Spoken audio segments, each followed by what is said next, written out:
In 1800, London was a congested, unhealthy city, with the population increasing at an alarming rate.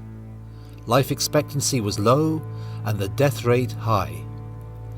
Most of the city's churchyards were full or rapidly running out of space. The result? Too many deaths and too few graves. Unscrupulous vicars found grisly ways to cram bodies into overflowing graveyards so they could continue to earn burial fees, the source of most of their income. They crammed as many as 40 bodies into pits 40 feet deep.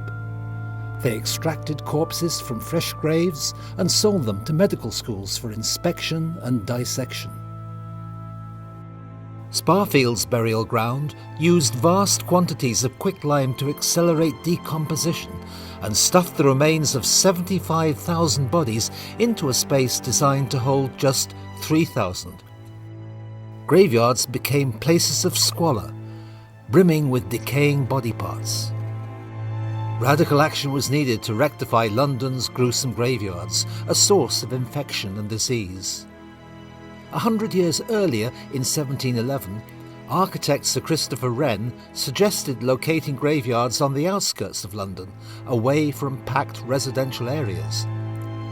Wren's idea resurfaced in the early 1800s, when architects began to devise novel ways to dispose of the city's corpses.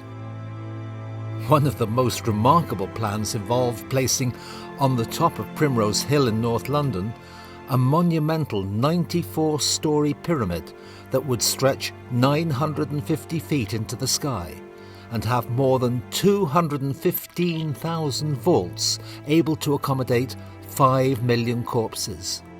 Like other designs, this skyscraper of the dead never got off the ground. However, after a devastating cholera epidemic created an urgent need for 6,500 burial spaces in London alone, Parliament passed the Cemeteries Act that encouraged the construction of suburban cemeteries. Between 1832 and 1841, it authorised the establishment of 7 commercial cemeteries on the outskirts of London. They were modelled on Père Lachaise Cemetery, a new type of garden burial ground that opened in Paris in 1804. They were also inspired by the designs of Scottish garden designer John Claudius Loudon, who believed that cemeteries should be gardens of relaxation and recreation for the living, as well as final resting places for the dead.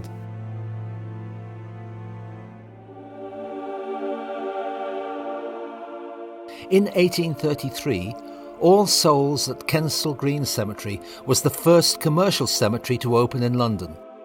A dissenters' chapel was completed in 1834, and a section of the cemetery was preserved for non-Anglicans to practice their own burial rites. The more impressive Anglican chapel opened in 1838, and most of the cemetery was reserved for use by members of the Church of England. Both chapels have extensive catacombs beneath their colonnades. The cemetery became an immediate success, attracting the rich and famous, including members of the royal family. Augustus Frederick, Duke of Sussex and son of King George III, was buried here in 1843. His sister, Princess Sophia, was entombed in this impressive sarcophagus in 1848. She never married, but may have had an illegitimate son with an equerry of her father, the king.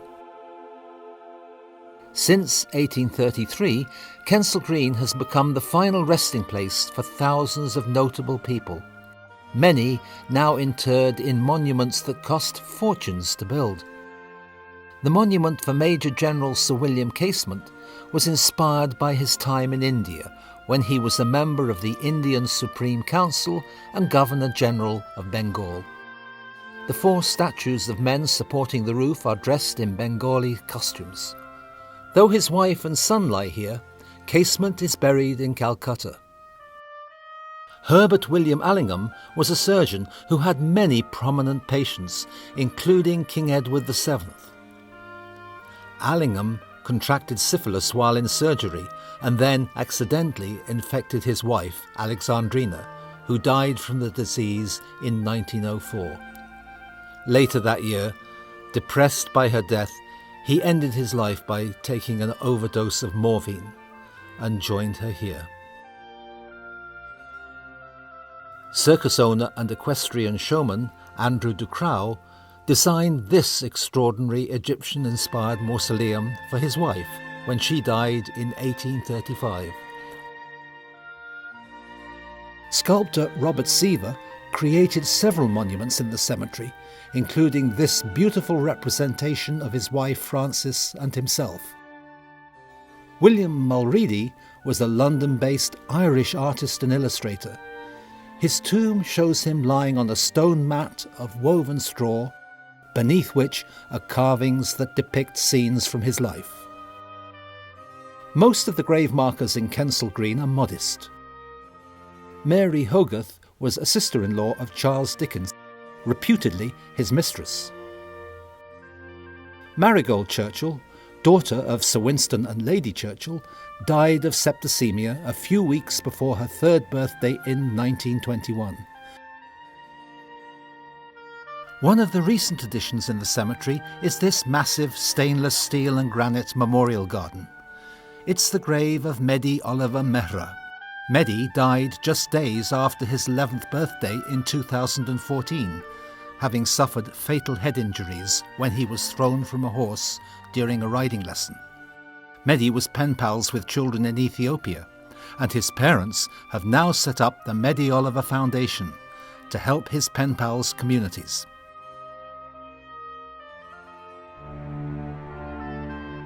In 1837, West Norwood was the second London cemetery to open. This splendid 40-acre cemetery has stunning architecture and some of London's most beautiful funerary monuments. Dr. Edmund Maddock was a surgeon in the Royal Navy before becoming Admiral Surgeon of the Fleet. He built the Scala Theatre in 1904 that became a venue for early film shows. Sir Henry Tate founded the Tate and Lyle Company, which developed new ways of refining sugar and invented the sugar cube. He donated his large painting collection to the nation, and it is now in London's Tate Gallery. John Wimble spent 34 years at sea and was a ship's captain with the East India Company, which had a monopoly on trading items such as cotton and opium with India. His wife, also buried here, accompanied him on his many perilous voyages. Charles Haddon Spurgeon was pastor of a Baptist congregation in London for 38 years and then left the denomination over doctrinal differences. He was a powerful orator and was known as the Prince of Preachers. He died in 1892. Henry Gallup was a partner in a New York company selling patent medicines. He went to London to set up a European branch of the business, where he met and married Lucy Renard in 1870. When she died 13 years later, Henry included her photograph, encased in a ceramic plaque on her monument, a novel practice in the 1880s. In 1842, wealthy members of London's Greek community leased a section of West Norwood Cemetery so they could establish their own Greek Orthodox necropolis. This is the imposing two-storey mausoleum of John Peter Raleigh, one of the three Raleigh brothers, who, after arriving from Greece, set up a worldwide trading network. Another brother, Stephen Raleigh, built this stunning mortuary chapel to house his son Augustus, who died of rheumatic fever while a student at Eton in 1872. The necropolis has the highest concentration of listed funerary monuments anywhere in Britain.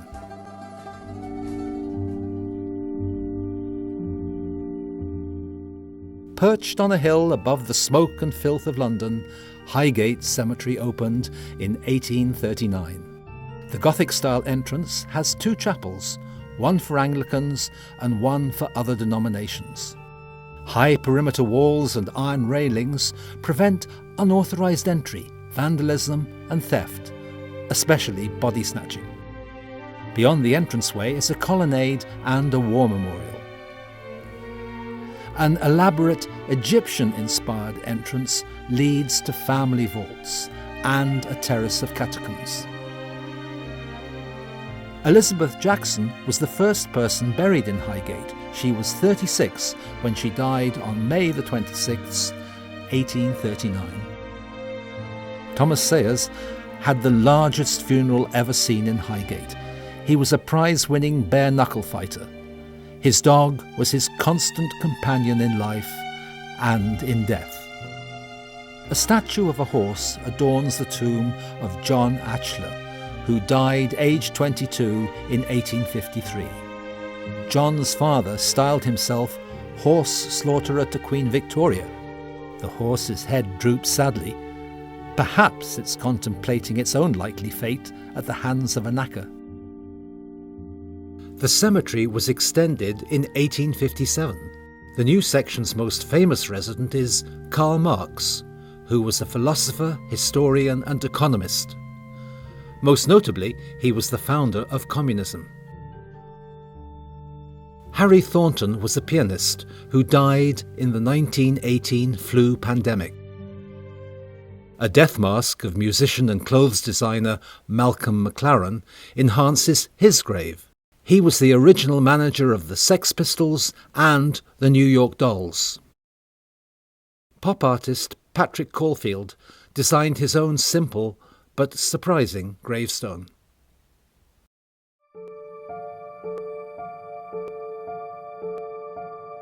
Abney Park was one of 3 London cemeteries opened in 1840.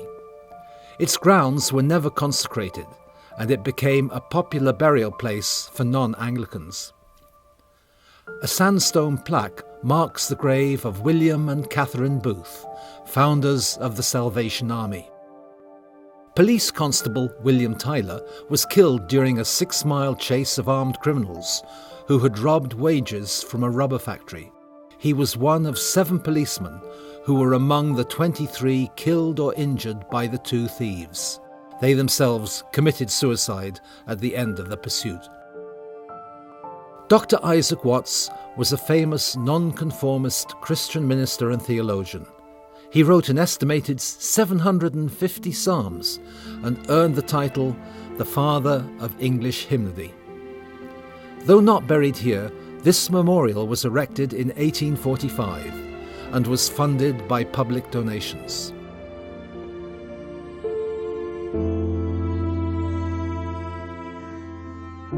Nunhead was the second London cemetery to be opened in 1840.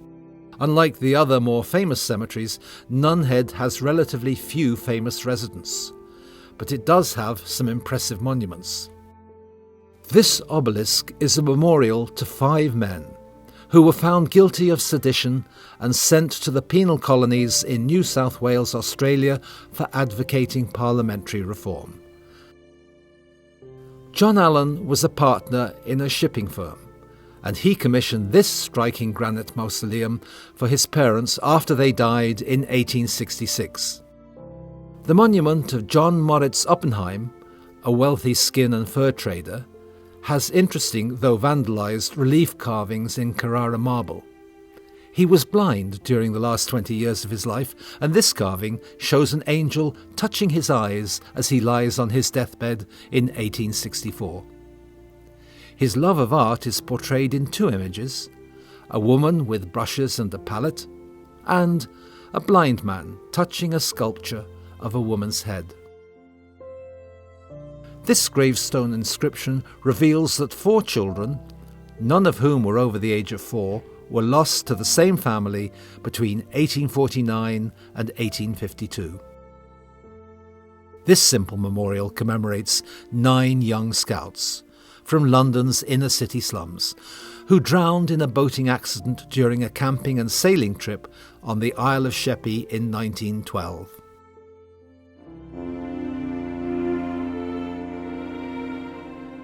Before Brompton Cemetery opened in 1840, it was in severe financial difficulty due to the cost of constructing its truly magnificent buildings. The original design called for 3 chapels, but only this exquisite domed building was built. In front of the chapel, between the arms of the colonnades, is a huge great circle, 300 feet in diameter, inspired by the piazza of St. Peter's Basilica in Rome. Beneath the colonnades lie extensive catacombs, but only 500 spaces of the many thousands of places in them were ever sold. Brompton's 205,000 graves include those of some of London's most influential reformers, including suffragette Emmeline Pankhurst. She was a prominent campaigner for women's rights for 25 years. She tragically died in 1928, just 3 weeks before reforms giving women the vote became law. Frederick Leyland was one of Britain's largest ship owners, running 25 steamships in the transatlantic trade. He was also a major art collector and patron of the arts. Hannah Peters never married, but she may have inherited a fabulous fortune from John Corthoy, an elderly merchant for whom she worked as a housekeeper.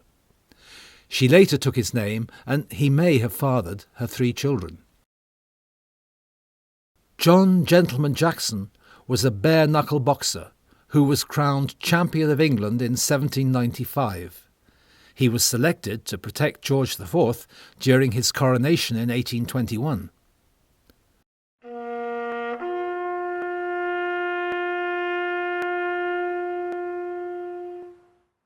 Over 300 military personnel from the 2 world wars are buried in a reserved area. Among the 13 Victoria Cross recipients buried in Brompton is Reginald Warneford, a British aviator and Royal Naval Air Service officer. He was posthumously awarded the Victoria Cross for airbombing a Zeppelin during the First World War. He died from serious injuries received when he was thrown from his aircraft after one of its wings collapsed.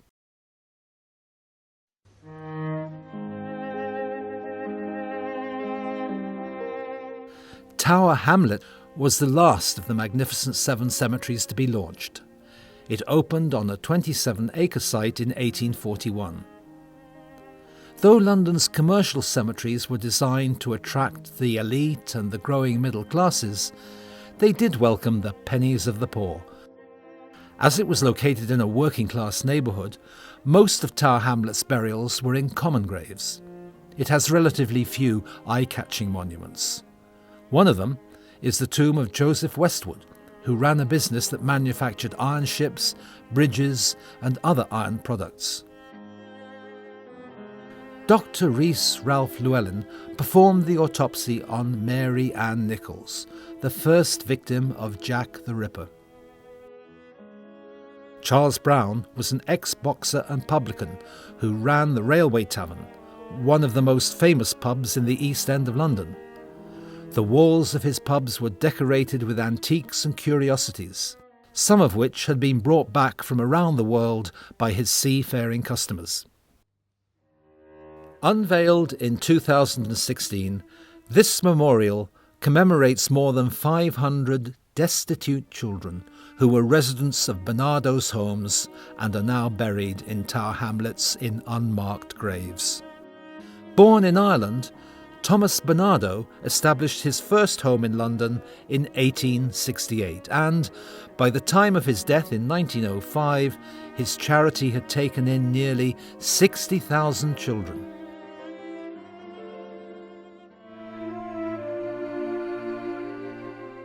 By 1841, 7 commercial cemeteries had been opened, and they formed a ring around London.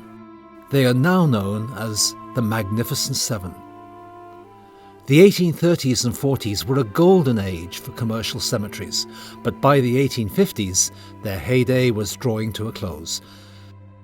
Kensal Green was probably the only commercial cemetery yielding a decent dividend for investors. As a result, only a few companies were willing to risk opening a new cemetery. One of them was the London Necropolis, now known as Brookwood Cemetery. It opened near Woking in Surrey in 1854. With 2,000 acres, it was, at the time, the largest burial ground in the world. It was located 23 miles from the centre of London, and a special train service was initiated to convey coffins and mourners from its private station in Waterloo into the cemetery. Brookwood was never as successful as its founders expected, but it still operates today.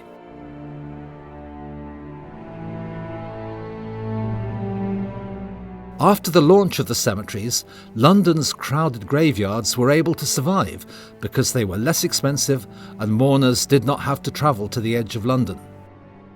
But their days were numbered.